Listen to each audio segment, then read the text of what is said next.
Salut, moi c'est Mabel. Je fais des vidéos dans lesquelles je décrypte l'actualité politique dans le monde, en Afrique et spécialement dans mon pays, le Togo.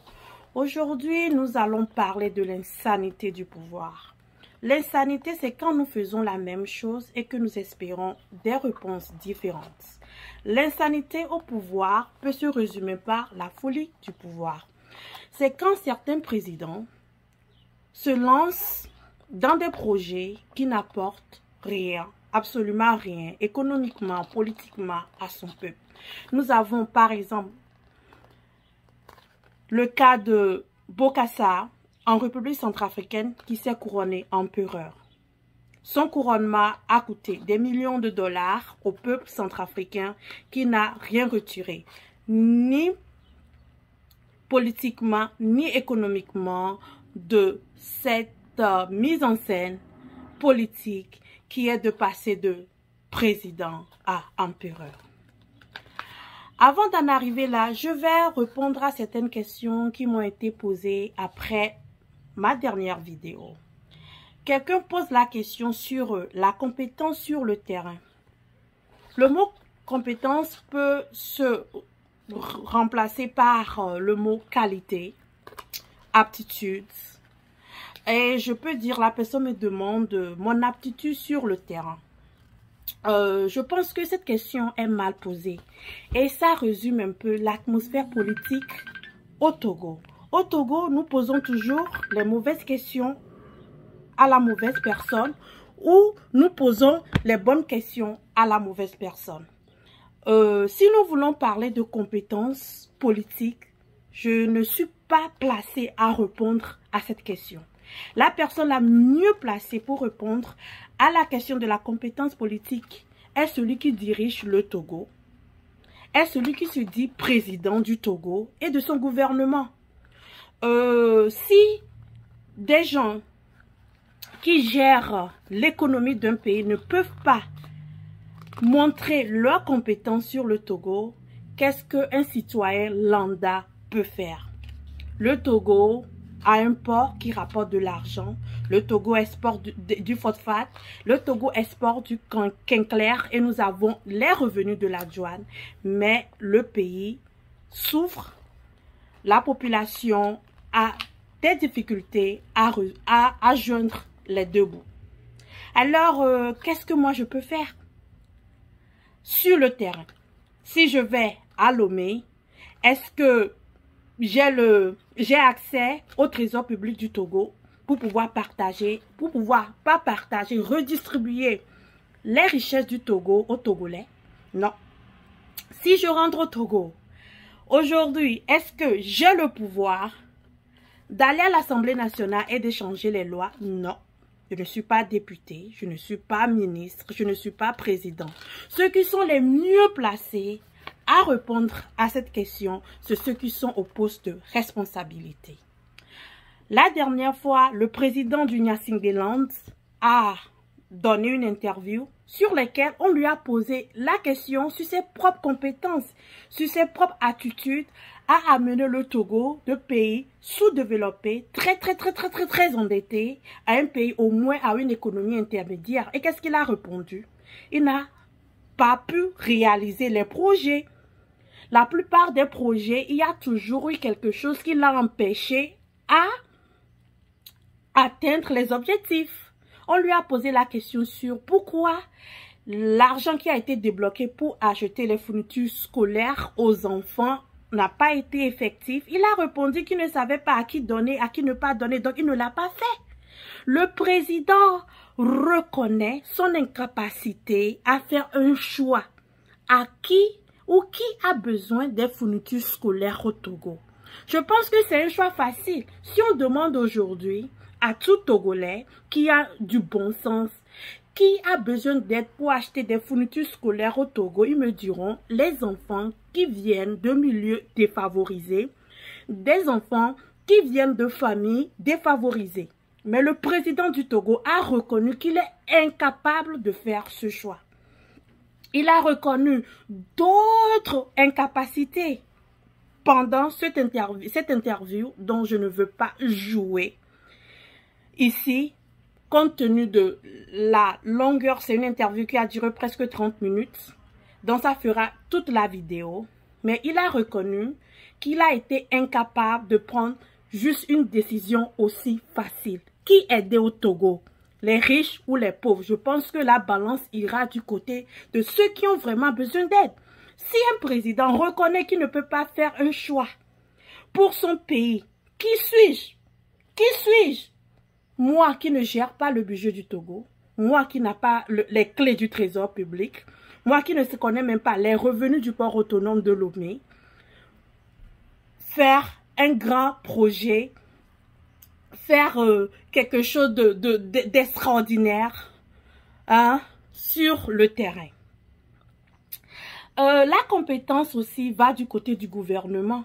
La dernière fois, après les audits de la gestion du fonds Covid, les membres du gouvernement sont allés à l'Assemblée nationale et ils ont reconnu qu'ils n'ont pas pu gérer les fonds, qu'ils n'ont pas les reçus et que des milliards du Togolais, des milliards de la Togolaise que je suis, sont quelque part dispersés. Mais personne ne leur pose la question sur leur compétence à être ministre, sur leur compétence à gérer le budget du Togo, sur leur compétence à prendre des décisions pour les Togolais. Dans les grands pays développés, avant de siéger au gouvernement, les membres choisis par leur président vont devant l'Assemblée nationale pour montrer leur résumé, parler de leurs compétences, de leurs expériences, pourquoi ils peuvent prendre ce poste et bien gérer le pays. Mais au Togo, comme ça se fait par appartenance au parti politique, on a des ministres qui n'ont pas d'expérience, qui gèrent comme ils veulent. C'est pour ça que tous les projets qui ont été donnés au Togo ces 20 dernières années sont des projets qui n'ont pas abouti. Et le président lui-même, dans son interview, j'invite tout le monde à aller regarder l'interview, a reconnu les insuffisances de ces projets. Ces projets n'ont pas créé assez d'emplois, ces projets n'ont pas pu aboutir à cause de ceci, à cause de cela. Il a toujours des explications à donner pourquoi les projets n'ont pas abouti. Alors, si le président est incompétent, si le gouvernement est incompétent, qu'est-ce que nous, on peut faire? Si la tête ne marche pas, si le cou ne marche pas, qu'est-ce que le corps peut faire? D'après la médecine, si la tête ne marche pas, le cou ne marche pas, tout le corps est paralysé.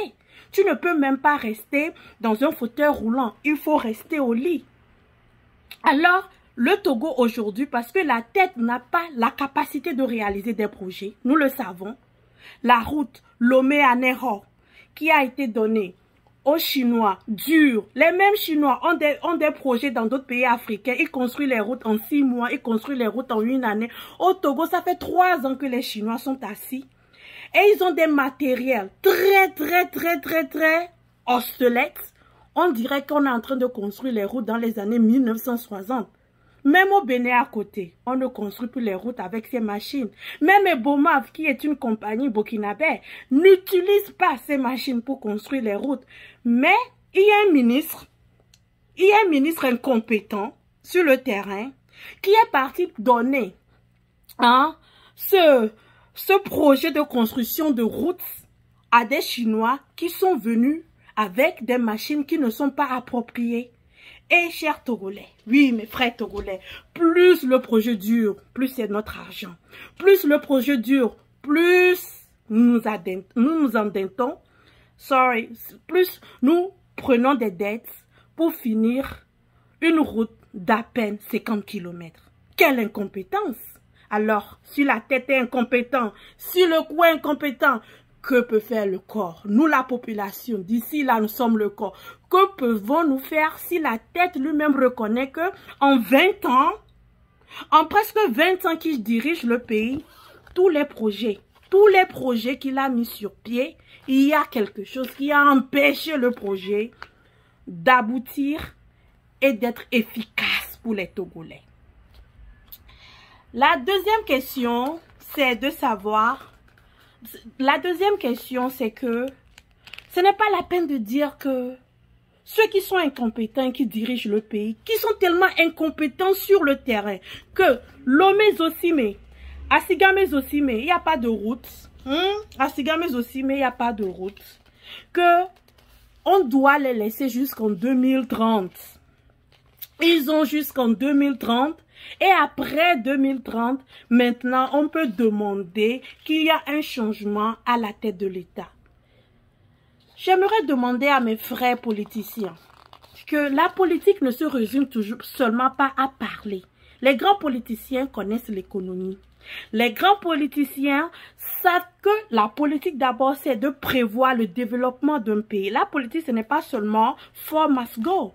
La politique ce n'est pas seulement je veux être ministre, je veux être président. La politique aussi c'est construire le pays, rendre ton pays attractif, agréable, hein, pour que les autres soient attirés. Aujourd'hui l'Africain va au Rwanda chez Paul Kagame. Aujourd'hui nous avons les Togolais qui vont au Mali, qui vont au Burkina, surtout ceux qui travaillent avec leurs mains, hein, les maçons, les menuisiers, dans ces pays parce qu'ils sont mieux rémunérés. Au Togo, ces boulots ne sont même pas reconnus et le SMIC, malgré qu'il est passé à 50 000 francs, reste toujours faible. Pourquoi laisser ceux qui vont contracter les dettes au nom des Togolais et qui ne font rien avec l'argent? Chaque fois qu'on contracte des sommes astronomiques, des milliards de francs CFA ou des milliards de dollars au nom de nous tous les Togolais, cet argent est détourné par une petite minorité. Chaque fois que ça arrive, c'est nous les Togolais qui doivent payer. Si aujourd'hui la vie est tellement chère au Togo comparé au Ghana, comparé au Bénin, c'est surtout aussi à cause de nos dettes. Si aujourd'hui, Talon peut payer 50 000 francs à un travail lambda au Bénin que nous, on souffre encore pour payer 35 000 francs à un travail lambda à Lomé, ce n'est pas parce que il y a la vie chère. Non, il y a la vie chère, mais certains pays ont pu prendre des mesures pour augmenter les salaires. La Côte d'Ivoire, même le Ghana en faillite par exemple. Mais au Togo, la vie est chère parce que nous sommes très endettés. C'est ça la vérité. Et lui-même, il a avoué dans une vidéo qui est passée virale sur les réseaux sociaux où il reconnaît que le pays est tellement endetté. Nous devons retrouver cette vidéo et la repasser pour que les Togolais se rappellent. Nous sommes très endettés, mais l'argent du Togolais ne permet pas la construction du pays. Et pour souligner que le Togo est en retard par rapport aux autres pays de la sous-région, il y a un grand youtubeur ghanéen qui a fait une vidéo parce qu'il voulait traverser la frontière togolaise. Ghanéenne togolaise pour rentrer dans le Togo et passer au Bénin pour aller voir la statue de l'Amazone. Et quand il est rentré à Lomé, il était dans sa grosse voiture. C'est un grand youtubeur très reconnu. Il visite. C'est un youtubeur qui ne vit pas en Occident. Pour qu'on ne dise pas non, il compare le Togo à l'Occident. C'est un youtubeur qui va dans les pays africains. Il sait ça, son travail, il visite les pays africains, il fait la comparaison. Quand ce youtubeur est arrivé au Togo, il a déclaré que le Togolais aime la moto. Que vraiment, il ne sait pas comment, mais le Togolais, il aime tellement la moto. Je voulais l'écrire rapidement en anglais pour lui dire, mon frère, on n'aime pas la moto, mais avec les moyens que nous avons, c'est ce que nous pouvons avoir. Il a déclaré que le Lomé ressemble à une ville où les gens aiment tellement la moto. Il n'a pas tort. Mais bientôt aussi, on n'aura plus les moyens de payer la moto parce que la moto est passée à presque 600 000 francs. La moto est passée à 1200 $ alors que le Togolais fait à peine 100 $ par mois. Donc bientôt aussi, on n'aura pas les moyens d'acheter cette moto. Oui, c'est ça, les gens qui dirigent le pays. Et on nous dit d'attendre jusqu'en 2030, il va partir. Donc si vous voulez qu'il parte en 2030, on va aller aux élections en 2025. On va aller encore s'endetter des millions de francs CFA, des millions de dollars que nous allons payer. C'est nous tous qui payons. Toi, journaliste, toi, Zemijaman, toi, femme au ménage. C'est nous tous qui payons. C'est pour ça que le prix de l'électricité va monter. C'est pour ça qu'ils vont mettre des taxes sur le PA. C'est pour ça qu'ils mettent des taxes sur les douanes. On des douanes plus chères et la nourriture à Lomé coûte plus cher que la nourriture à Accra. Alors que Accra a des routes bien goudronnées. Mais la nourriture à Lomé coûte plus cher que la nourriture dans les restaurants à Accra. Et vous êtes d'accord avec ça? De dire non, taisez-vous. Donc on n'a qu'à se taire. On n'a qu'à laisser la lutte. 2025, il va encore gagner. Donc à 2030, on va le changer. Non. Il faut qu'il parte même aujourd'hui. S'ils partent aujourd'hui, au moins si nous allons prêter de l'argent, nous allons essayer de développer le pays. S'ils partent aujourd'hui, nous allons reconstruire l'hôpital Sylvanus Olympio. S'ils partent aujourd'hui, il y aura l'eau, on pourrait faire les châteaux d'eau. Il n'arrive pas à faire les châteaux d'eau. Il reconnaît. Il a dit, ce n'est pas parce que le père n'a pas d'eau, l'enfant et le fils n'a pas d'eau que l'enfant n'aura pas d'eau. Il reconnaît qu'il n'a pas encore acquis l'eau pour toute la totalité du Togo. Juste parlons de la ville de Lomé. Il a dit ça dans son interview. Il reconnaît ça. En 20 ans, même les périphériques de Lomé n'ont pas d'eau potable. Et c'est le gars que vous voulez garder jusqu'en 2030. Donc, nous, les Togolais, on aime ce qui n'est pas l'inefficacité. On accepte. Nous, le Togo n'est pas le seul pays qui est dirigé par quelqu'un plus de 20 ans. On a le Cameroun, mais quand même, il y a 2 villes développées au Cameroun. Il y a Douala, il y a Yaoundé. Nous, à Lomé seulement, c'est la ville la plus développée. Quand tu amènes quelqu'un à Lomé, puis tu dis à la personne d'Assigan, mais à Lonato, c'est ça Lomé, les gens crient. Ils disent, oh, ce n'est pas une ville. Vous êtes toujours niveau village, même comparé à certains pays africains, comparé au Kenya, le Togo ne peut pas on ne peut pas comparer la ville de Lomé à certaines petites villes du Kenya. Les Kenyans ont vu Lomé, ils ont dit non, ça, il faut aller. Ils m'ont dit, va à Nairobi, tu vas voir Nairobi. Vous voyez? Et j'ai vite répondu que vous avez été colonisé par les Anglais. Nous, on a été colonisé par les Français. Paris est la seule ville développée dans la communauté française. Et on a tous ri. Mais c'est une vérité. Va à Nairobi et va regarder avant de venir à Lomé. Donc, allons nous laisser ceux qui sont incapables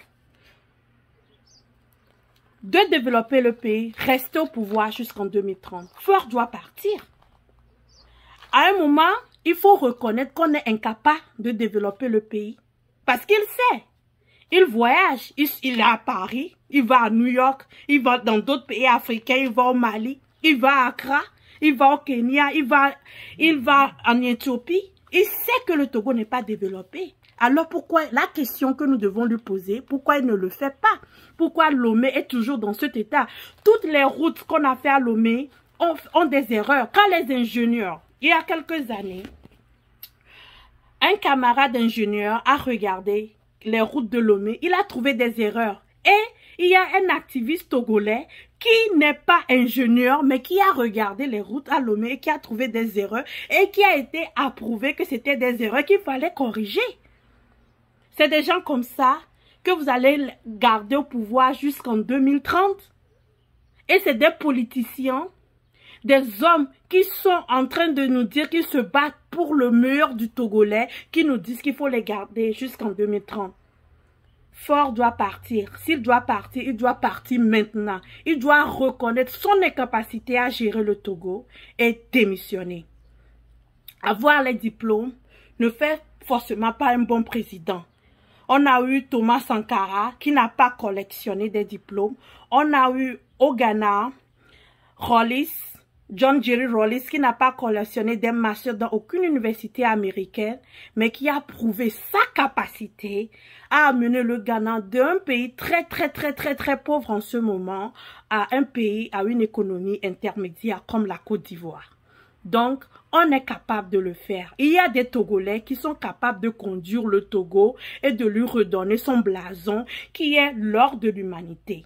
S'il ne peut pas rendre le Togo son blason de l'or de l'humanité, je pense qu'il est temps de reconnaître son incapacité à diriger le pays, de reconnaître qu'il n'est pas le meilleur président, le meilleur homme ou le meilleur Togolais à diriger ce pays et de démissionner. Dès que la tête va changer et que le cou va changer, le corps se portera mieux. Ça, c'est médical. et tous les médecins reconnaîtront aujourd'hui que si la tête ne marche pas, si le cou ne marche pas, le corps est alité, complètement à terre. Alors aujourd'hui, le Togo est à terre, pas parce que le corps a un problème, c'est la tête qui a un problème et c'est le cou qui a un problème. Maintenant, nous allons tomber sur l'insanité du pouvoir. Et l'insanité au pouvoir, comme je l'ai dit, c'est quand certains présidents entreprennent ou font des actions qui ne sont pas appropriées ou qui n'amènent pas le pays dans une autre dimension. Et souvent, nous avons l'exemple de Bokassa en Centrafrique qui s'est couronné empereur.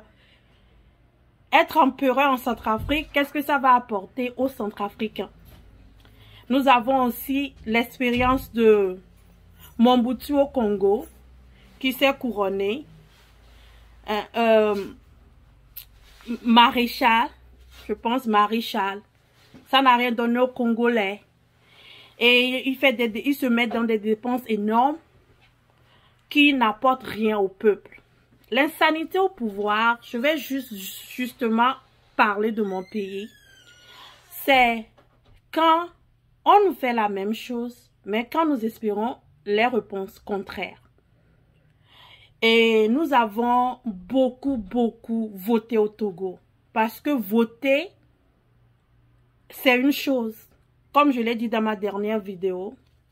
Mais avoir le pouvoir, c'est une autre chose aussi. Ceux qui nous dirigent travaillent avec des techniciens politiques, des hommes comme Tony Blair, comme Sarkozy. Des vrais politiciens. Quand je dis des vrais politiciens, il y a des gens qui vivent de la politique. C'est comme nos professeurs. Quand tu es un professeur, tu sais celui qui est un bon professeur, celui qui est un mauvais professeur. Il y a des professeurs, quand ils t'enseignent, tu vas à l'examen, tu comprends. Il y a des professeurs, ils t'enseignent, tu ne comprends pas grand-chose. Ceux qui sont au pouvoir au Togo travaillent avec des professeurs en politique. Quand je dis professeurs, des gens qui connaissent la politique, qui comprennent, des gens qui comprennent le pouvoir, le maniement du pouvoir. Parce que en politique, il y a l'économie, il y a la science, parce que quand tu es ministre, il y a le ministre de l'économie, ministre de l'éducation, ministre de ceci, ministre de cela, et puis il y a la politique, les politiciens, les gens qui savent maîtriser l'art de la politique. So, ceux avec qui nous traitons, le groupe RPT Unir travaille avec des grands politiciens, des grands manipulateurs qui leur enseignent comment manipuler le pouvoir. Parce que c'est une chose d'aller à l'Assemblée nationale et c'est une chose d'avoir le pouvoir. Nous le voyons avec la France. Aujourd'hui en France, c'est l'opposition qui est majoritaire à l'Assemblée nationale, mais le président garde son pouvoir en utilisant d'autres formules. Et ce n'est pas seulement en France, ça s'est passé aux États-Unis pendant la période Obama où les républicains étaient majoritaires à l'Assemblée nationale et au Sénat, mais Obama les contourne en utilisant d'autres formules pour pouvoir faire imposer ses décisions, ses lois et sa vision pour le pays. Donc c'est ça la politique. Nous pouvons aujourd'hui gagner les élections et aller s'asseoir à l'Assemblée nationale et ne pas avoir aucun pouvoir. Parce que le problème du Togolais, ce n'est pas les élections. C'est pour ça qu'il a organisé d'autres élections. Avant, nous avons seulement le parlementaire, les législatives et puis les présidentielles. On a ajouté les élections locales. Maintenant, on veut ajouter les élections sénatoriales. Si nous voulons, il peut même ajouter les élections pour élire les juges pour le pouvoir judiciaire. Il peut faire ça. Parce qu'il sait que même si nous gagnons, il faut que nous avons le pouvoir. Il faut balancer le pouvoir. Et ça aussi, c'est autre chose. Aujourd'hui, tous les Togolais se préparent à aller à l'Assemblée nationale, à aller aux élections législatives qui va élire les députés. Nous devons élire des députés qui comprennent le pouvoir et qui sont capables de faire balancer le pouvoir de la minorité pieuse et de le rendre au peuple. Aujourd'hui, c'est la minorité pieuse qui a le pouvoir. Aujourd'hui, c'est eux qui prennent les décisions. Parce que quand on parle de pouvoir, ça veut dire que la personne prend des décisions qui impactent ta vie. C'est ça le pouvoir. On dit que le pouvoir, ça ne se voit pas, mais ça se sent. La personne est là, il prend des décisions, ça impacte ta vie, la vie de tes enfants, ça impacte ta retraite. Aujourd'hui, les décisions que Macron a prises impactent la retraite. Dans 20-30 ans, les Français qui iront en retraite, ça va les impacter. C'est ça le pouvoir. Nous, en tant que population togolaise, on n'est pas entendus. Ce que le peuple veut ne va pas avec l'aspiration de ceux qui ont le pouvoir. Aujourd'hui, c'est eux qui prennent les décisions qui impactent notre vie. Nous ne prenons aucune décision qui impacte leur vie. Normalement, les élections permettent de créer ce qu'on appelle la balance du pouvoir. Check. La balance du pouvoir, où le peuple choisit les gens qui sont capables de parler pour eux, et quand ils arrivent là-bas, ils défendent le peuple, et il y a une balance du pouvoir. Mais au Togo, le problème togolais, c'est que nous choisissons, mais nous choisissons les gens, quand ils arrivent là-bas, ils n'arrivent pas à faire opposition et faire une balance du pouvoir. Donc la minorité a toujours le pouvoir. La dernière fois, quand les ministres sont arrivés, qui a eu le courage de poser les questions qui font mal? Il paraît même qu'il y a les députés qui appellent les ministres maman, tanti, tonton. Ce n'est pas ces gens-là qui vont poser les questions qui font mal, les questions qui vont faire que le pouvoir va balancer dans notre main. Nous devons être capables d'élire les gens qui seront capables, quand ils arrivent à l'Assemblée nationale, de se battre pour nous. Les gens qui sont capables, vous voyez comment au Sénégal les députés se battent à l'Assemblée nationale, au Kenya les députés se battent à l'Assemblée nationale, aux États-Unis les femmes députées se déchirent. Hein? Nous avons besoin des gens qui n'ont pas peur. Parce que je sais que ce système, le système RPT uni, emprisonne. Nous avons toujours Jean-Paul Omolo en prison. Tue, exil, Ferdinand Haïté, Agbeome Kodjo. Donc, c'est compliqué, surtout dans l'atmosphère économique dans lequel le Togolais est, d'aller en prison, qui va s'occuper de tes enfants. D'aller en exil, qui va s'occuper de ta famille. Mais quand même, quelque part, on aura besoin de faire ce sacrifice et de trouver des hommes et femmes capables de se battre pour nous à l'Assemblée nationale. Se battre pour les gens à l'Assemblée nationale, ça ne veut pas dire que nous aurons la majorité à l'Assemblée nationale. Mais ça veut dire même que si nous avons une minorité, cette minorité est capable de poser les questions, d'aller au tréfonds. Cette minorité est capable d'aller au-delà pour apporter des éclaircissements au peuple. C'est ça qui manque cruellement au Togo. Parce que quand le moment arrive, nous choisissons toujours les gens par rapport à certaines affinités. Et quand ces personnes arrivent là-bas, ils se joignent à la minorité pieuse et l'Assemblée nationale devient aussi la colonne vertébrale qui est paralysée. Alors, tout le système est paralysé. C'est là où nous en sommes aujourd'hui au Togo. Donc, nous dire que le pouvoir est dans les mains du peuple au Togo, c'est comme nous dire que on peut être malade et toujours avoir une vie saine. Avant d'avoir une vie saine, il faut soigner la maladie. Tout docteur te dira ça. Si tu es malade, sois la maladie et tu auras une vie saine. Le problème du Togolais, c'est que la tête, qui est la présidence, la première personne du Togo, a des incapacités à prendre des décisions pour le peuple togolais. Il ne peut même pas faire une différence entre le pauvre Togolais et le riche Togolais, les enfants démunis et les enfants non démunis. Le coup passe son temps à détourner. L'audit l'a prouvé. Il y a de l'argent qui est perdu. On nous dit maintenant que certaines sommes sont au trésor public. On n'est même pas sûr que ces sommes sont au trésor public. Et il y a des députés qui ne font que à leur tête, qui ne pensent que à leur poche, qui sont assis à l'Assemblée nationale et qui n'arrivent pas à défendre les intérêts du peuple. Alors si le corps, si la tête, le cou et la colonne vertébrale est paralysée ou ne fonctionne pas, le corps est alité. Donc le Togo aujourd'hui est alité. Notre beau pays est alité. Ne soyons pas étonnés que nous passons des moments difficiles économiquement au Togo. Et la dernière question qui m'a été posée est de savoir comment je peux affirmer que les élections de 2020 ont été gagnées par l'opposition et que le pouvoir en place a perdu les élections présidentielles. D'abord, quand quelqu'un gagne une élection présidentielle, même si c'est la première fois, même si c'est la deuxième fois, même si c'est la troisième fois, il célèbre et il laisse ses sympathisants célébrer. À Lomé,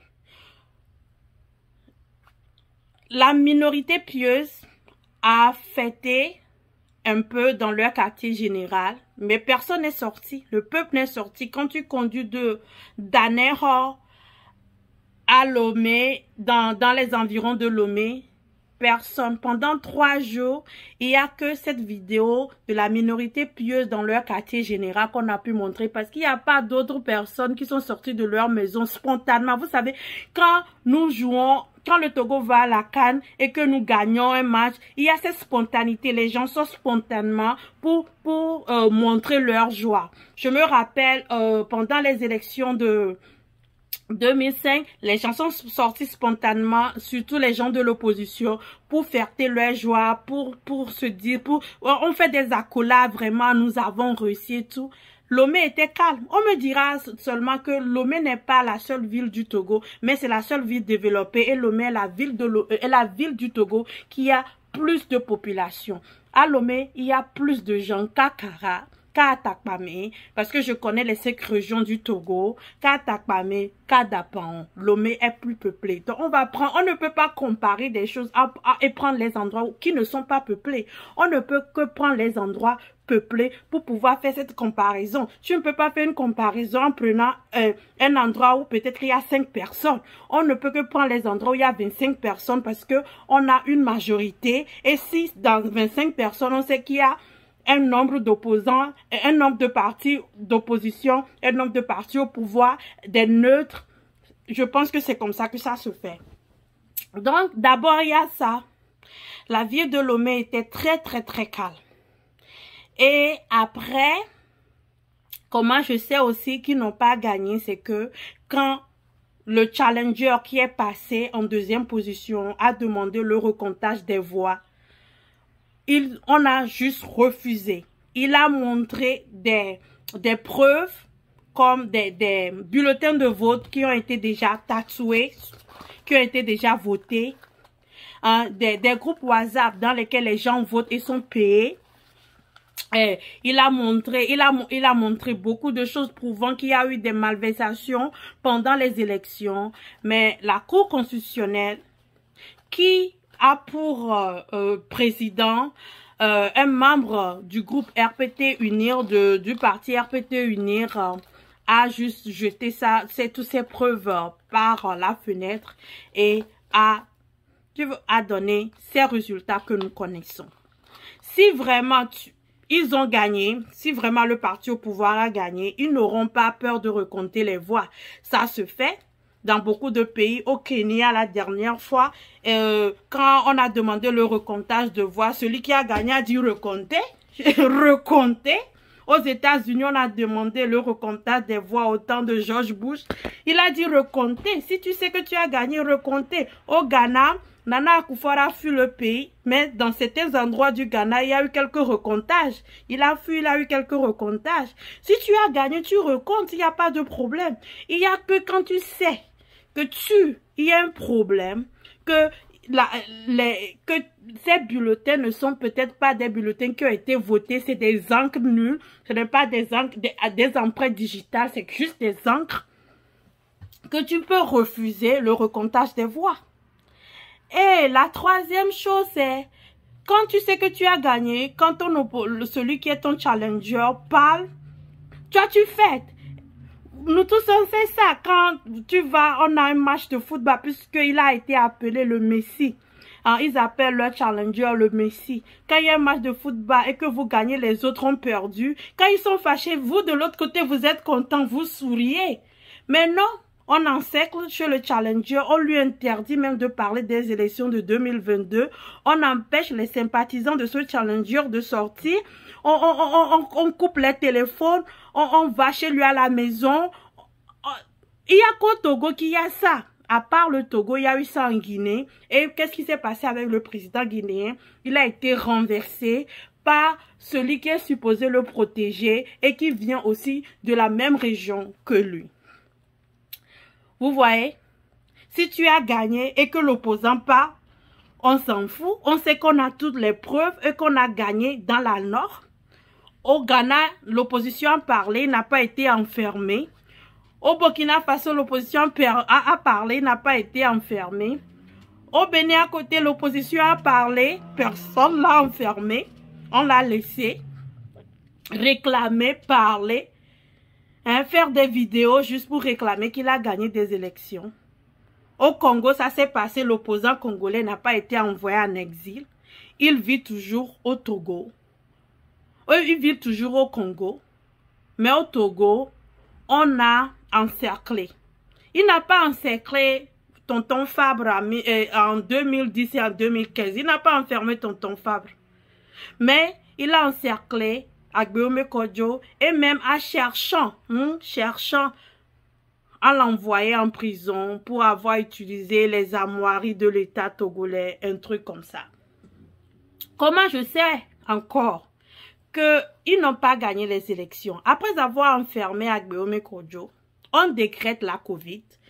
Quand la COVID a été décrétée comme état d'urgence en demandant aux gens de rester à la maison, il y avait à peine, je dis encore, tout le monde peut aller vérifier, il y avait à peine 10 personnes qui ont été déclarées COVID positives au Togo.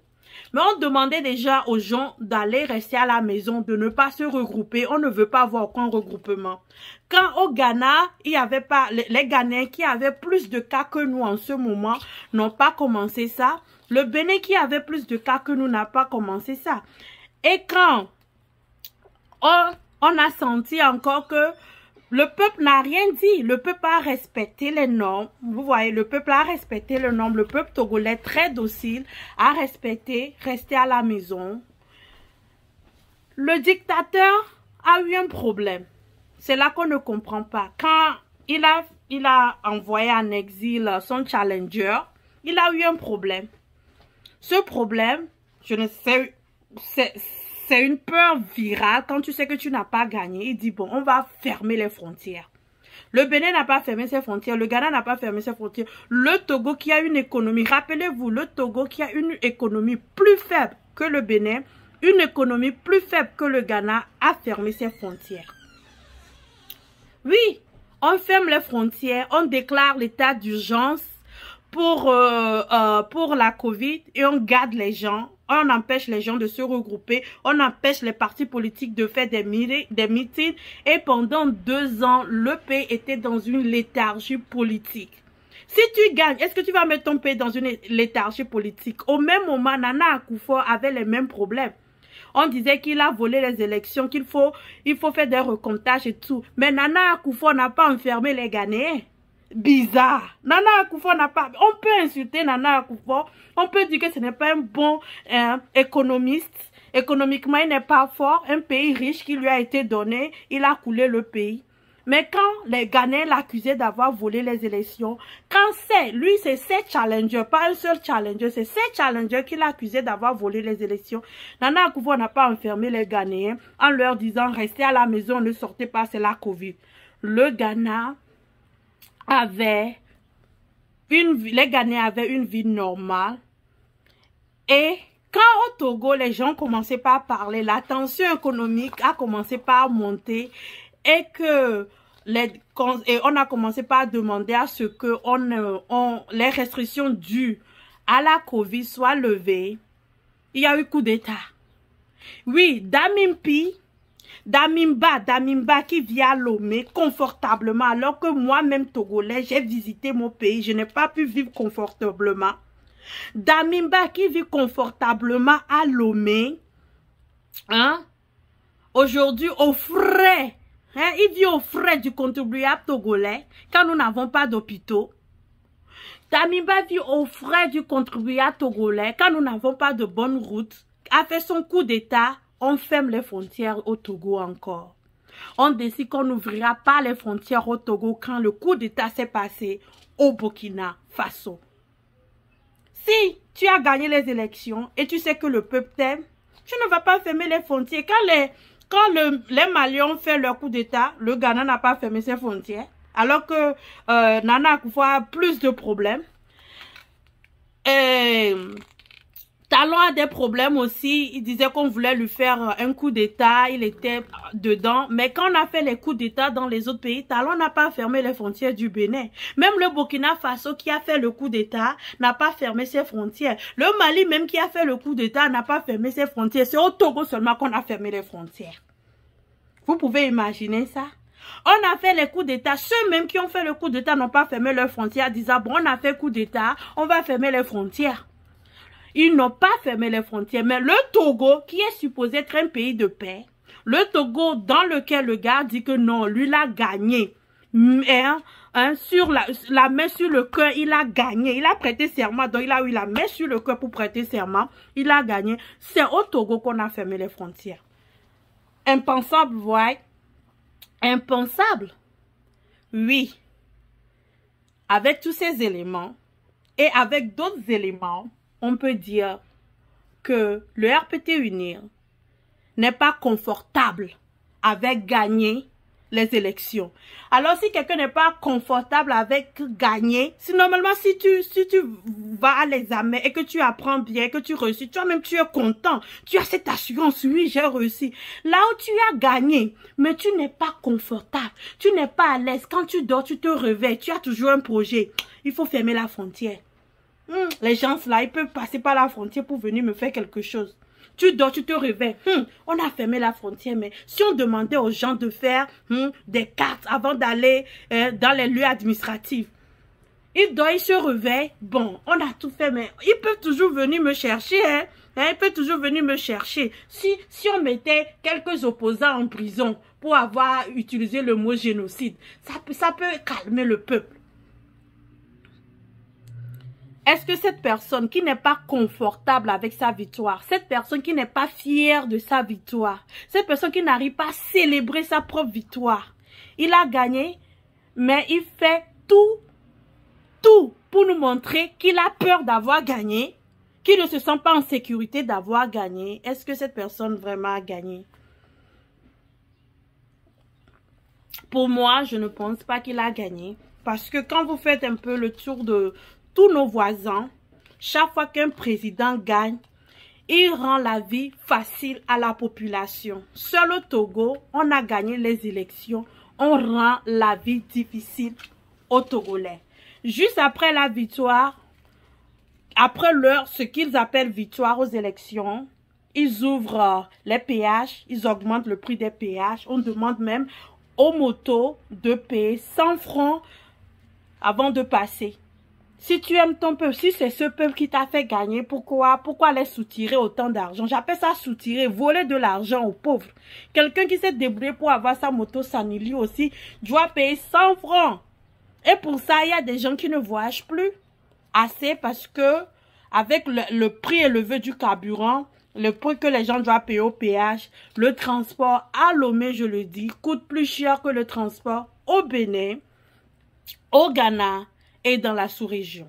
C'est les youtubeurs ivoiriens et les youtubeurs ghanéens qui sont venus, eux-mêmes les ont invités. Vous pouvez voir les vidéos de ces youtubeurs qui ont été invités au Togo, qui ont déclaré qu'au Togo, la vie est chère, qu'il faut au moins 3 000 € pour pouvoir bien vivre au même rythme que en Côte d'Ivoire ou au Ghana. Alors que le SMIC en Côte d'Ivoire, c'est 70 000. Le Ghana se porte mieux et que le Togo, nous sommes toujours à 35 000, mais les gens sont payés jusqu'à 15 000 francs par mois. Donc, je ne peux que dire que, au fond, ils savent qu'ils ne gagnent pas les élections. Ils ont confisqué le pouvoir et qu'il faut balancer le pouvoir. Pour balancer le pouvoir, le peuple togolais est appelé à élire, au moins à l'Assemblée nationale, des hommes et des femmes que vous sentez capables de se battre pour vous, d'aller au fond et en large pour pouvoir réclamer vos droits. Faut pas qu'on vous dise que quelqu'un, un Togolais lambda, va venir avec son argent développer le pays. C'est des mensonges. Le Togo est riche. Avec l'argent du Togo, tout Togolais peut avoir à la fin du mois une petite somme que les Français appellent la RSA ou quoi, pour les gens qui ne sont pas employés.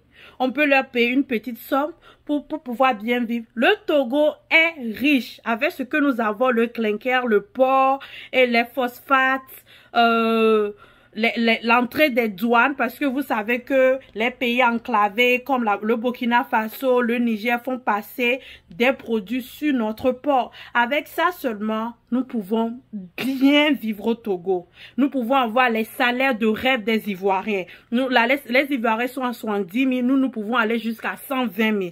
Avec ça, minimum BTS, licence, maîtrise, tu peux avoir jusqu'à 700, 800, 1 million de francs CFA.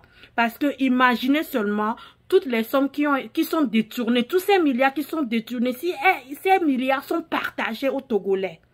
Et miato e gako le fiare no men no si bon fio yo men na mio Togo viwa mi po gane ne la no miasia fi fio le blombe na de egale joasi amere o na nyiro gadi donc a Togo vi buo ko le gbedi o le konya menamia no va lo mia ne o le bledo vire le ovodia le bledo be gawa va mele loami e la tin sunya oba mere na nyiro dube gadi mutele graduaro oba mere la leble dole ovode la popono la va mena 8 millions de personnes ne gba we cham minta direka mi la po vo e ganto to le miasie milliardaire nene Togo doko omle wo dore popo politique me po le vo ni milliardaire gangan o subwe ne mi la hlo de Togo vio mi ma hlo bena amede la soirée la va jraduro na mere gbo na mi be ame aso ahweva ayovo de van ke be va o le juamema ame ade ke so yovo de van ke be va o le juamema o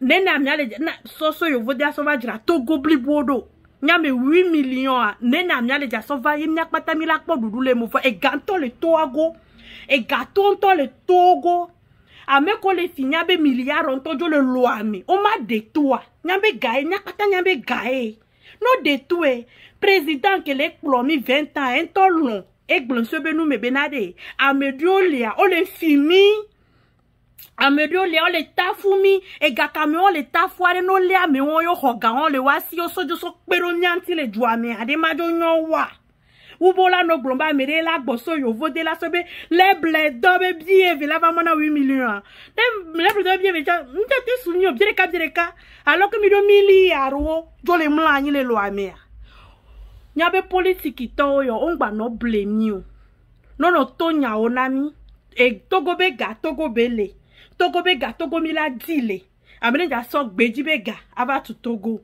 eye ameko le plomia o le yovo de le doga le nyabe nkome le 2 milliards le nyabe nkome vane dija e dile fomi mim le kank mena ne ba meao mim le kank mena ne ba meao no bio se bina de kakmi ve douane ke mi so va mi le fond le glombe activiste ko le o vidéo e gunchi amo pata ko le vidéo so kuro nyento chanti ke le vidéo abe le bledo ke mi le o le pomia to kumia no ji le mea be me mi la ba de le aba tutogwa na me le glonya na miade mi dialo kumia nya mla file na ne ba mea on ba blemiko e gakela so tutogwa Togo bele mi do porc, mi do phosphate, mi do clinker, mi do douane, et sous, ho. Togo villa dunu, Togo villa e kondi, Togo villa e sukulu, Togo villa no internet di. On bava no tonen bia me boué le jawe olo.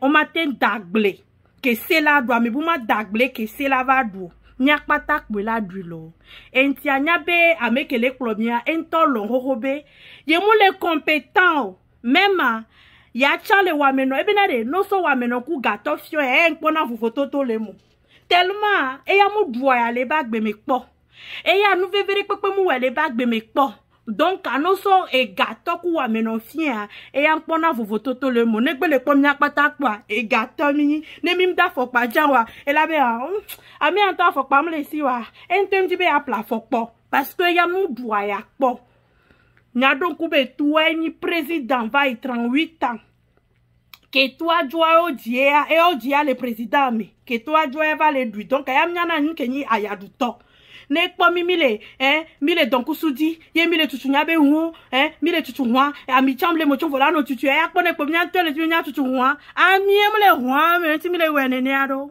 ami emle hu molo ne mile ledo ye mi gbe mi ma e konjo mile plak bandi chikiare ne nyabe na re e gae mole olo enu nyu ejuro na nya chanlo comme ebe mu nya na différence le me wade le wa me no ku chito ento egle ye mnyana différence le wa me no ku chito domere ne mnyabe viole école publique yo le nani do ani gbande e gem le mnya do privé olo munyi benade privé be gale mnya sie mi gbio ne le ayo chamila do nyabe vio ne mnya sro mnya dada o le divi le kondi yo le kware munyi be gale mnya so do ra yo vodo la ve diolo e gamulu yolo mia de kuku no wanya benade nu komo mi le to ne donku so du di clip ye mi ne zando mi vele ple com 500 kukanami 200 le douade ne nyabe gamulu yolo e ge komi le jadu koma komi le jadu lamla yin zami aya duduade